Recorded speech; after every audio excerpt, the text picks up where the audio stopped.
So we live in a period now where our Buddha is named Gautama.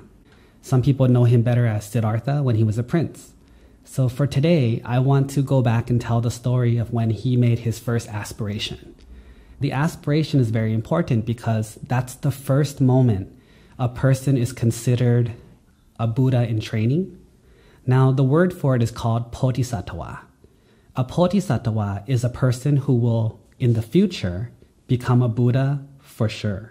There are many people nowadays that want to be Buddhas, and we applaud that desire.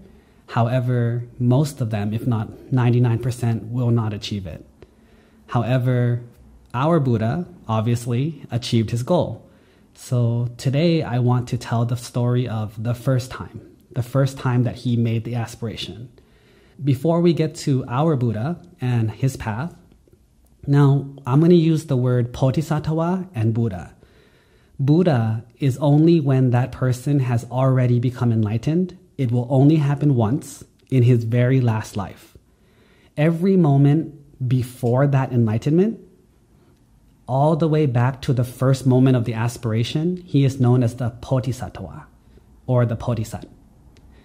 So when I say the Bodhisat, that is including the very first moment of his aspiration, all the way until his final birth as Prince Siddhartha, all the way to the moment where he ordains as a monk, up until the moment he becomes enlightened, he is no longer a Bodhisattva, he is now a Buddha. Okay? Just so we get the terminology down. So before we talk about the Bodhisattva, I want to mention something about Buddhas. And in this sense, is Buddhas plural. All Buddhas will have a lot of qualities that are very similar. The only difference between each Buddha is going to be in the details. For example, the life cycle and the lifespan of each Buddha is different. Our Buddha came at a time where the life expectancy for the whole world was around 100 years old. However, he only lived to 80, right? Now, there will be other Buddhas. Our Buddha happened to come at a time where the life expectancy was the absolute lowest possible. From 100 years and lower, there can be no new Buddha because this is the lowest cycle possible. Yet, supposedly, the life expectancy cycle can go up very high to practically 1 million years. At that point, Buddhas can come at multiple points of time. All Buddhas will only arise in the world in a time where the life expectancy is going down. Life expectancy is cyclical.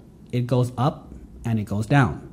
It doesn't go up and down. It goes up and up and up until it reaches its maximum, which is supposedly 1 million years. But then it will also go down until it reaches its minimum, which is 10 years. So at that point, the world will change. And the reason that the Buddha doesn't come on the way up is because life is improving, life is getting better, life is getting longer, people are being better to each other and having more happiness in life. So there's not a lot of relative suffering because people are improving. So even though they're suffering, they're happy with their lives. However, on the way down, you can see the contrast very clearly that people are stealing more than before. For example, if you want to compare the amount of skin that people show nowadays, back in our grandmother's days, you cover up everything. All you basically show is maybe your face, your hands. That's about it. People are very conservative with maybe even ankles and shins and forearms and, people were very conservative. However, nowadays, it seems like it's the new trend where you show everything. You don't want to cover anything. You want to leave nothing to the imagination. And so as you can see, if you want to compare life expectancy to clothing expectancy, it seems like the amount of clothing that we wear has decreased and increased, right? It's gone one way. So what's going to happen is that every single Buddha that has been born, he will have to go through the same process.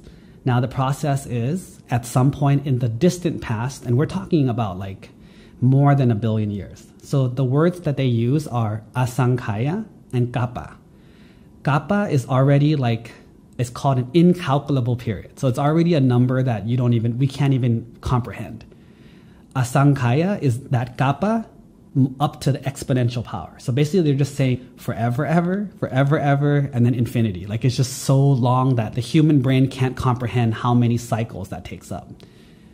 Each Buddha will have to train himself as a regular person until he's worthy of being a bodhisattva.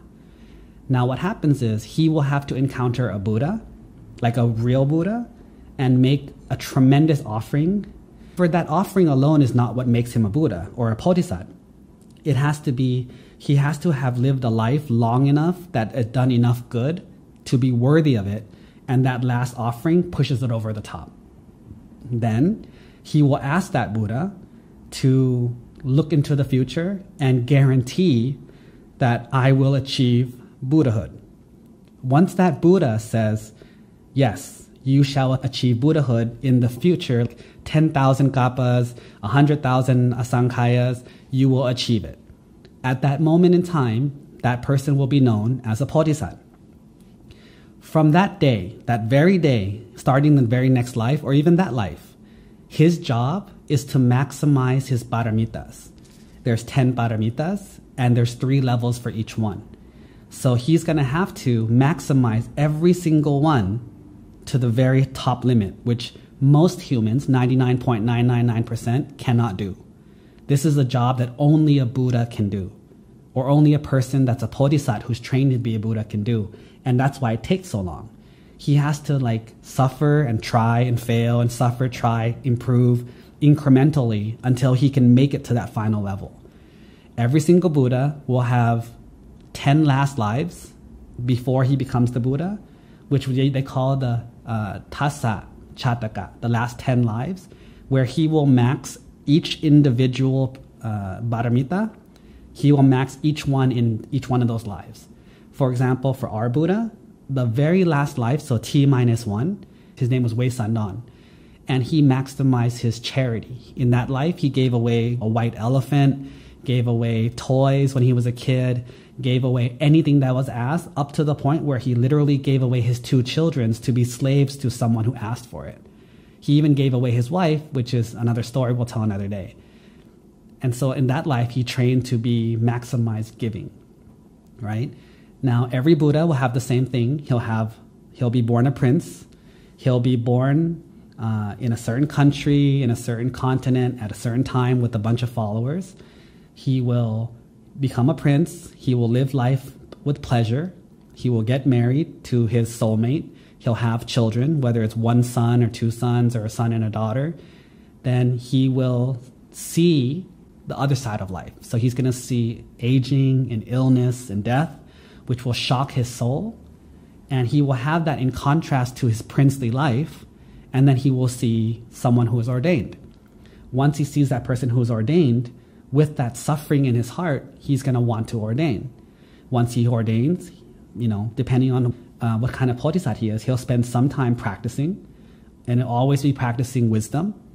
Then he will achieve enlightenment, and he'll be considered the Buddha. Then he will go off and teach, and every Buddha teaches the same thing. They will teach the 4 Noble Truths, the Noble Eightfold Path, and then the middle way. He will teach his religion, people will become enlightened, and at that time, he will encounter another person who wants to be a Buddha, who will do an amazing feat, and he will offer a prophecy that they will achieve it. And thus is the life of a Buddha. So let's go back to our Buddha, right? So our Buddha is named Gautama. When he was a lay person, he was named Siddhartha. The way it works is like this. Back a long, long time ago, there was a Buddha named Dipankara, or in Thai, Tipankon, but in English, Dipankara. Now, this Buddha did the same thing. He was born, he taught his teachings, he helped a lot of people, right? So one day, Dipankara Buddha was traveling in the countryside, going from one place to another, helping people as he went, with 10 million monks following him. The people who were living in a village where they knew the Buddha was coming, they were so excited.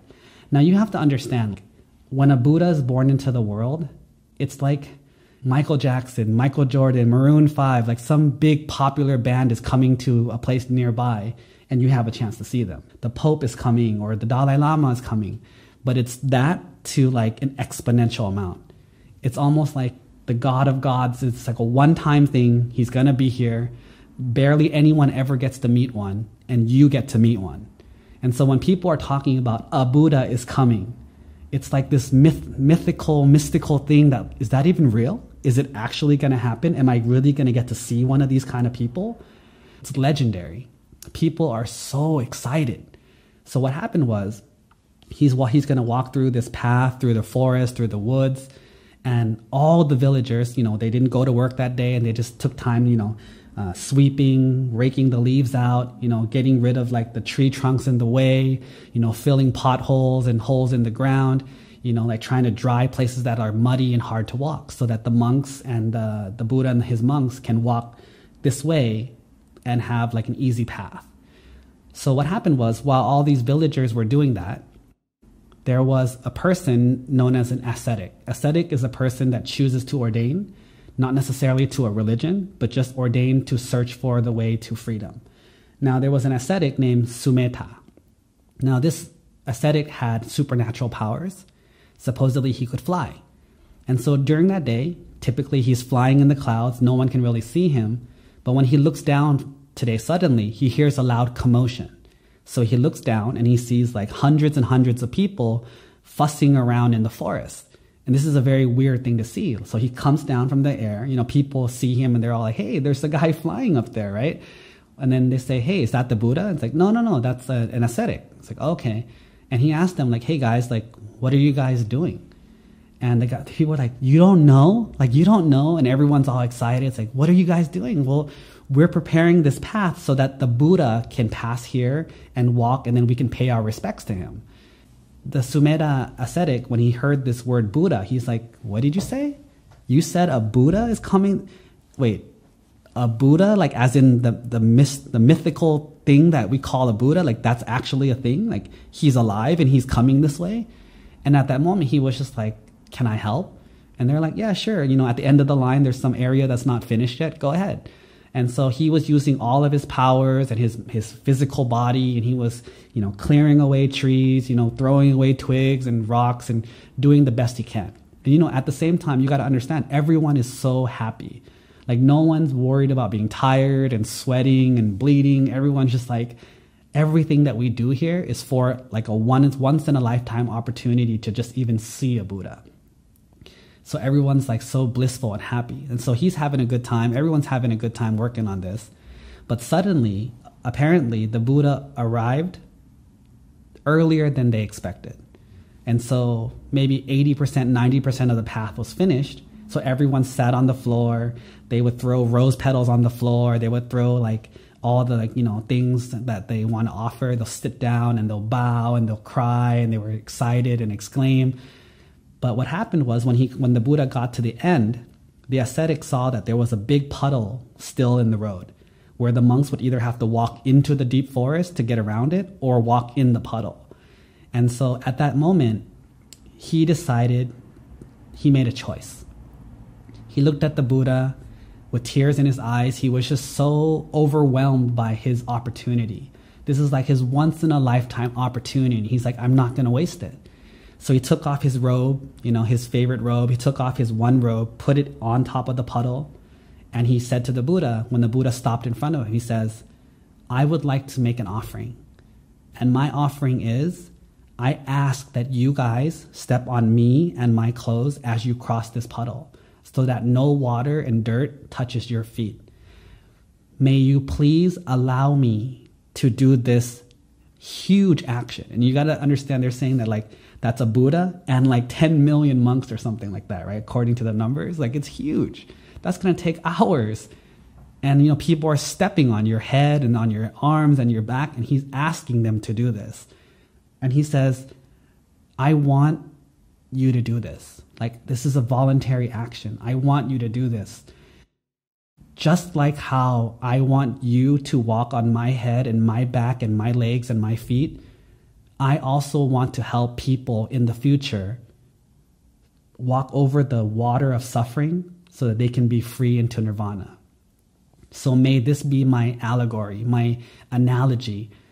As you step on me, may I also be that bridge to save people in the world by being a Buddha in the future. And after he says this, the Buddha stopped. He took a quick second to look into the future for this man's future. And he says, yeah, a long time from now, you will achieve your goal. You will be born as Prince Siddhartha, and you will achieve your goal of becoming the Buddha, and your name will be Gautama. You will have this, you will live this long, you will have these people around you.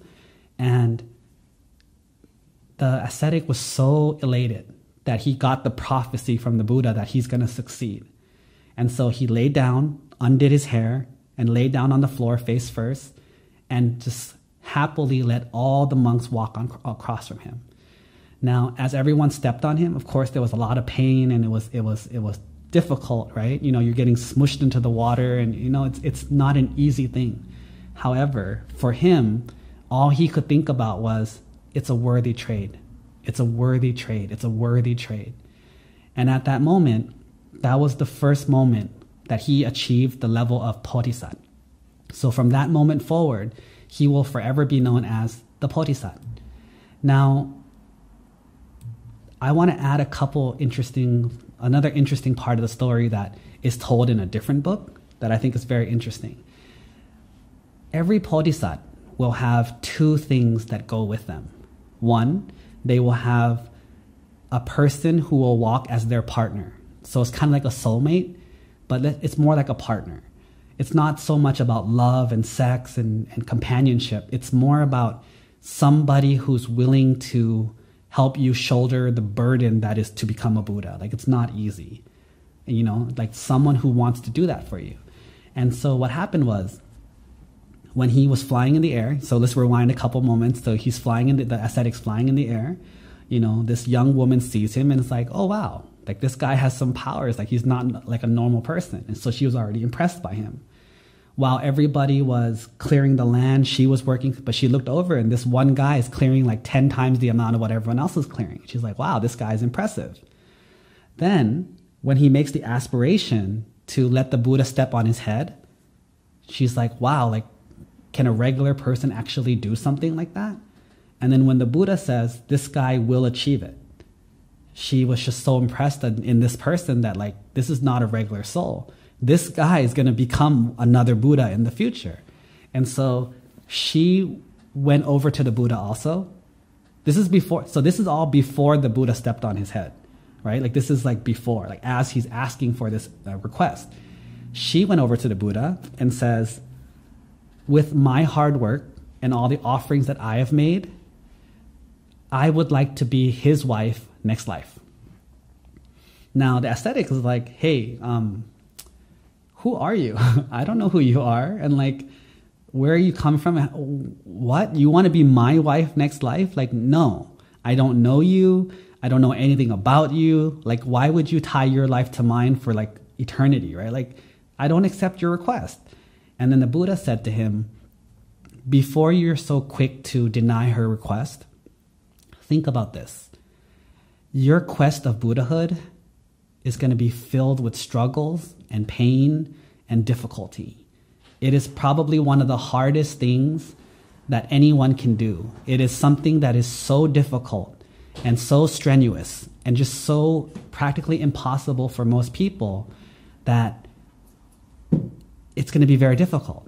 Now, you have somebody who wants to go on that path with you, to help you shoulder the weight, to help you like get through the hard times, to give you encouragement. Don't be so quick to deny help. So when the Buddha gave him that idea, he decided, you know what? After reconsideration, like, yeah, maybe that would be good. And so that was the first moment that the Buddha, our Buddha, like encountered his soulmate, which was Yasodhara or Pimpa, who became his wife for almost every single life, traveled with him for every single life, helped him through every single life, struggled with him, supported him. There were some hardships and there were some troubles, but for every single life, they were always together. And that was the first time that Yasodhara and Siddhartha met, and it was the first time they tied their lives together. Now, I told you that every Buddha has two things that are very unique. Like, they will have two things that go with them everywhere. One is their soulmate, or their companion, but 2 is their arch nemesis. In order to have a hero for a show, right, a movie or TV show, in order to have a hero, you got to have a villain. Now, the villain in our Buddha's story, his name was Devadatta, or in Thai we call him Thevatat. He was the Buddha's arch nemesis. Now, before we tell the story of the first time he and the prince, or he and our Buddha became arch enemies, I want to explain that like a lot of people tend to see him as purely evil, and he's just like the epitome of like the Buddhist devil. But in reality, that's not true. Thevatat was a guy who did a lot of bad things, that he did the worst things in the world that no one else could even possibly do. Like, no one has the ability to make a Buddha bleed. Like, you're just not evil enough. You don't have that max level of evilness. But don't forget, like, that evilness of making a Buddha bleed, you have to actually have a lot of high ability and then risk that. So what I want to explain is that there's 5 things. There's 5 sins that if you do these sins, you will immediately go to hell the next life, and you will be there for like an eternity. And like, it's the deepest, darkest hell if you break these 5 sins, right? 1 is killing your mother. 2 is killing your father. 3 is killing an Arahant, which is a fully enlightened person. 4 is making a Buddha bleed, which they don't say killing a Buddha because it can't happen. Like, people just can't kill Buddhas. Like, it's impossible. However, making them physically bleed, like harming them with violence, is possible for like 1 person. And the last one is making the Sangha, or the group of the religion, break apart. So you're destroying the religion, which a lot of people tried to do. Now, Thevatat did like a lot of these. He encouraged someone else to kill their father. He, tried to kill the Buddha, failed many times. He encouraged other people to try to kill the Buddha. He made the Buddha bleed. Like, he tried to drop a rock from a very huge high place, and as it fell down, it started breaking apart, and got small until it was left was like a small pebble, which actually hit the Buddha's leg and caused like bleeding. And so he was the only one in history to ever been able to harm our Buddha physically. And he spent a lot of his time trying to break apart the religion because it wasn't the way he wanted. He wanted to be the leader. He didn't want the other guy to be the leader. However, my point here is that for Thevatat, it's not that easy. Like, for anyone, even if like people like us, if we wanted to hurt the Buddha, you couldn't even get close to him. Like, our barami versus his barami are very different. Yet for Thevatat, he was the only one who had the opportunity to even do this. And the way I want you to see it is that every single life that they're born, from the moment of the Bodhisattva to the moment of enlightenment as the Buddha, there's always someone who's born with him. So when the Buddha was born, or the Bodhisattva was born as a king, there has to be a rival king. When the Bodhisattva was born as a golden deer, there had to be another golden deer from the rival clan. Guess who that rival always was? It was always Thevatat. So in order for Thevatat to be born as the elusive golden deer, like the one of 2, or the other king of that the big country, or a warlord, he had to have a pretty high quality of character to deserve these rewards. Yet the main point of the story is that Thevatat wasn't an evil person. He didn't go around destroying countries and raping women. He was a person that everyone liked and everyone respected.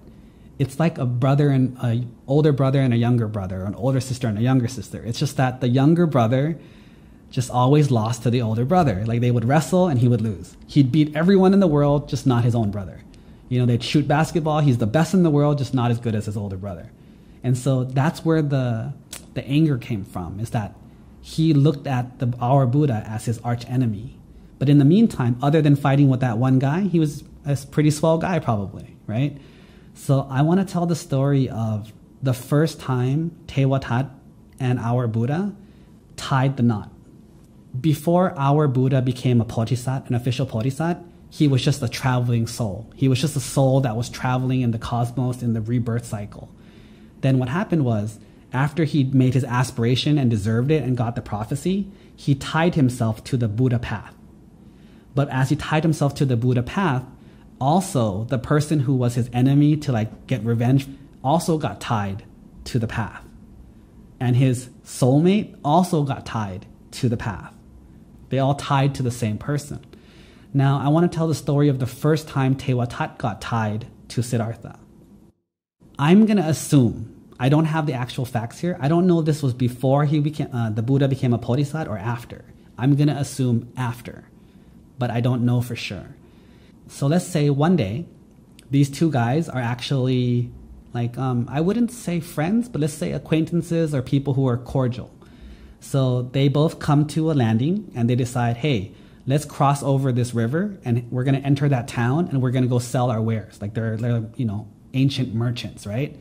And they're like, okay, let's go. But it's like, okay, wait a minute, man. Like if we both go at the same time, that's not very smart. We're going to be like stealing customers from each other. We're going to be like bumping into each other. Like that's a small town. And if like we both go at the same time, it's just like we're opening two Starbucks on the same corner, right? Like it doesn't make sense. So they said, let's come to a decision. One of us should go early and one of us should go late, right? So merchant number one says, you pick. Would you like to go early or would you like to go late?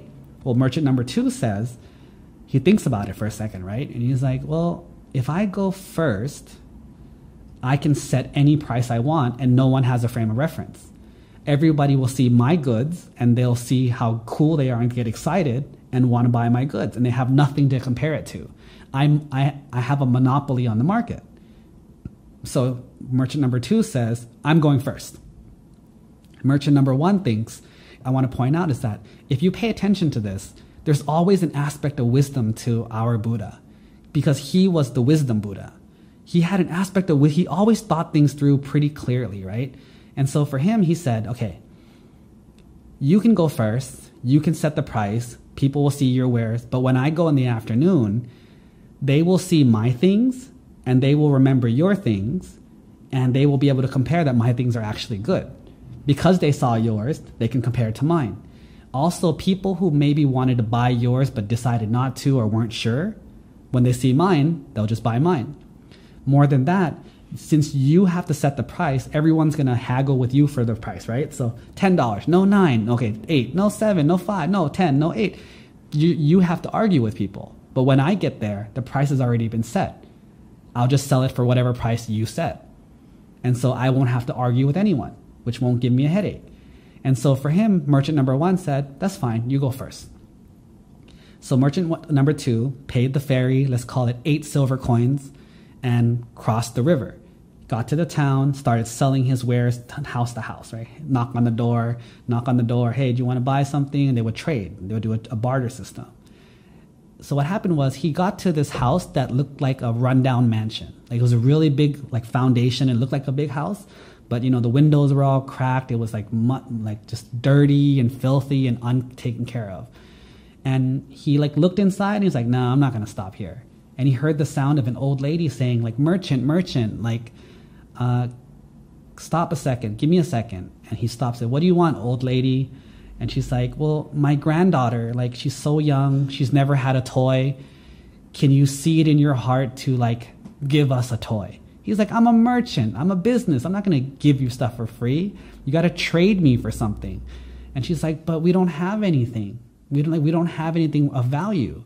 And he's like, yeah, well then too bad. I'm not a charity. I'm not going to give things out for free. And at that same time, as the grandma had the door open and they were talking, he looked inside the house and he saw that there was like this dusty tray, right? This old tray that was in the corner, like underneath the broken tables and chairs and stuff, right? And he was like, all right, let me take a look around. So he went into the house and looked around. He pretended to be disgusted by everything. Oh, everything's so dusty and dirty. Oh, this is just crap, He got to the tray and he took his pinky and he scratched it, like quietly, like without anyone seeing. He scratched it and he saw that it was pure gold, because this used to be the house of rich people. So he decided, oh man, if I tell her that this is pure gold, this pure gold item is worth more than everything I have. So I won't be able to get it because I can't pay for this pure gold. But I don't want to pay for it. So there has to be a way for me to get it for free or very cheap. And so he tries to play the whole marketing thing, right? Well, like, okay, well, see, you know what? You don't have anything of value at all. Everything you have here is complete crap. Nothing here is of value. So, this is what I'm going to do. I'm going to finish my rounds, sell to all the houses, and then if I have anything left, I'm going to stop by and I'll take something like maybe a bowl or like that dirty, disgusting tray in the corner or something, and I'll give you a toy for your daughter, your granddaughter. Deal? She's like, oh, you're so merciful. You're so kind, merchant. Please, like, just don't forget us, okay? Like, this is our address. This is where we live. Don't forget to come by again, right? So he leaves and he's just like, oh my God, this is like a bird in the hand. This is so easy. I'm going to get this golden tray. I'm going to be filthy rich. And so he went off and walked around, try to get the maximum profit. So he's trying to sell more stuff and stuff like that. So I guess maybe he lost track of time because it was afternoon now and he hadn't come back yet. And it was time for merchant number 1 to cross the river. So merchant number 1 paid 8 silver coins and then crossed the river.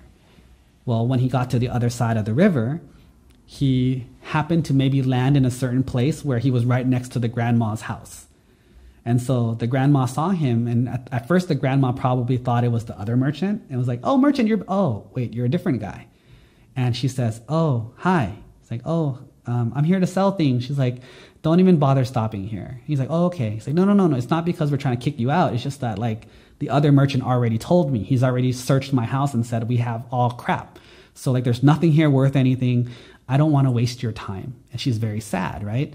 He's like, what's wrong? It's like, well, my granddaughter has never ever had a toy. She's so like, it's just, I feel bad for her and I have, pity for her, but I can't help her. Her parents died a long time ago and this whole sob story. And as she was talking, same thing. The merchant looked inside the house and saw this dirty tray. And he says, yeah, well, I understand why you don't have a toy because I can't afford to trade you with anything. She's like, yeah, I know. Wait, what do you mean you can't afford it? Don't you mean I can't afford it? He's like, no. I can't afford it. She's like, I don't think you understand. All my stuff is crap. I can't afford to buy your stuff. He's like, no. That tray back there, I'm guessing that's probably like pure silver or pure gold. That one tray is worth more than like 10 times what I have. I can't afford to trade with you. I can't even give you change. Like if you traded me for that tray, I couldn't even give you change for whatever it was. She's like, what are you talking about? He's like, here, look. He went inside, grabbed the tray and cleaned it off and said, you see this tray? This is pure gold. This is worth $10 billion. I only have like 4,000. I couldn't buy any of your stuff for any price. And she's like, what? Are you serious? Like this is actually worth that much? And she's like, you know what? Just take it. Like you're honest. Just give me a toy for my granddaughter and just take it. I mean, I wasn't going to use it and I don't know what to do with it and I'm old, like just give us a toy. And he says, how about this? I will give you all of my 2 wagons full of goods. I'll just give you everything. If you just give me that tray and 8 silver coins. And she's like, well, what do you need the 8 silver coins for? He goes, well, I got to pay for the ferry to get home. She's like, oh, okay. So they traded. And the merchant's like, well, one-stop shop. I'm done.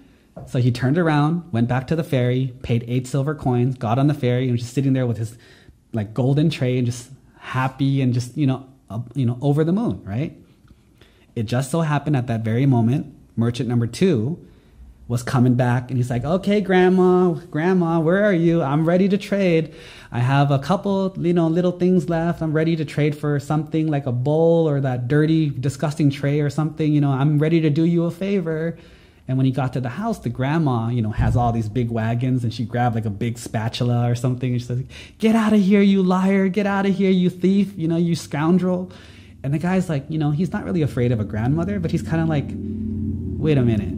Like, why is this different? Like, this is not what I expected. You were supposed to like beg me and like feel sad and feel sorry for yourself. Like, why are you attacking me? Like, why are you threatening me? She's like, I know the truth. He's like, well, what truth? He's like, the other merchant came and told me like how much our stuff is valued at.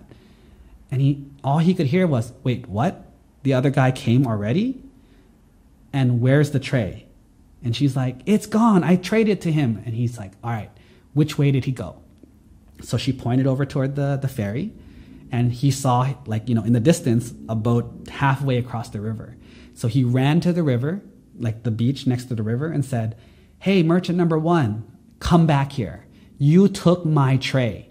And he's like, no, I didn't. I didn't steal anything from you. He's like, you did.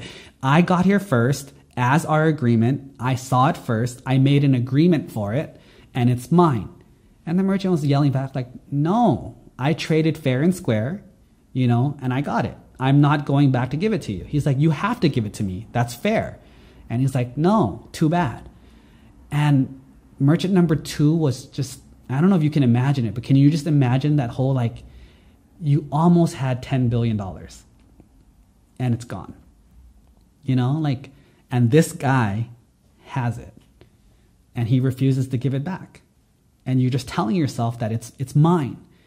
He was so hateful at that moment. He just wanted to murder that guy and kill that guy. And all he could do was curse him. He went down to the floor, grabbed 2 huge handfuls of sand. Okay? He looked up to the heavens and screamed out loud I curse you. As many as the number of sand in my 2 hands. I want to be reborn with you every life until I get my revenge. Can you imagine how much sand is in 2 handfuls of sand? Individual pieces of sand. Now, I want you to see the parallel here where for Yasodhara or his wife, Phimpa, the Siddhartha's wife, she was so infatuated by him and impressed by him and just admiring him that she was willing to tie her heart and her future rebirths to this ascetic, right? That power of the love and admiration tied their souls together, okay? But in this case, the other power is the power of hate. Merchant number 2 hated merchant number 1 so much that he was willing to tie his future rebirths, all of them, just for the sake of revenge. And that is how our Bodhisattva was always born with Yasodhara on one side, and somewhere in his life, he will encounter his arch nemesis, Devadatta, every life. So every single life that you read about in the stories are called Chatakas, right? The birth stories. You will always hear about the Buddha, one of his disciples, most likely Yasodhara somewhere in that story supporting him. And there's always an enemy. There's always the nemesis. And it's always Devadatta. And this is the origin story. So nowadays we have those superhero movies, right? This is our Buddha's origin story. This is Yasodhara's origin story. And this is Devadatta's origin story. And these 3 people, our hero, his supporter, and his arch nemesis. This is how they all tied their karmic bonds together. But this was all part of a formula, because every hero has to have an equally strong and capable enemy. Batman has to have Joker, right? The stronger Batman is, the stronger Joker has to be. The stronger Joker is, the stronger Batman will become. If you have a weak enemy, it doesn't test the hero, right? And so this is where it all started.